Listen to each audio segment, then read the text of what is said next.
So what you can also do is you can go around and then get a classroom invite link so that you can share it out with your students and they can use that link to join your classroom. In that case, you can see that I have two classrooms right here, and if I want to get the invite link, then I can go around and open up the classroom, and over here in the class code section right here, you can go around and expand this, display this, and here you can see that copy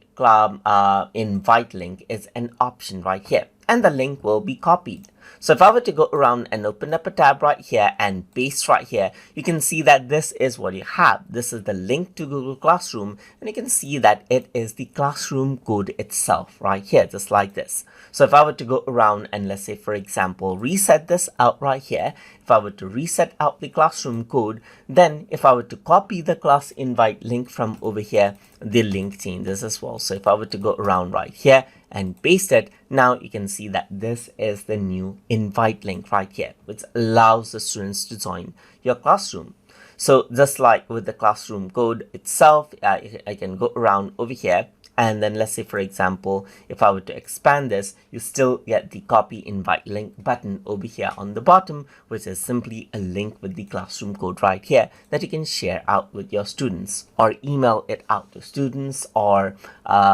send it as a message to them so that they can utilize the link to join the classroom directly. And that is how you can go around and access out the class invite link inside of Google Classroom. So hope you guys learned something as always. And as always, please like, comment, share, and subscribe.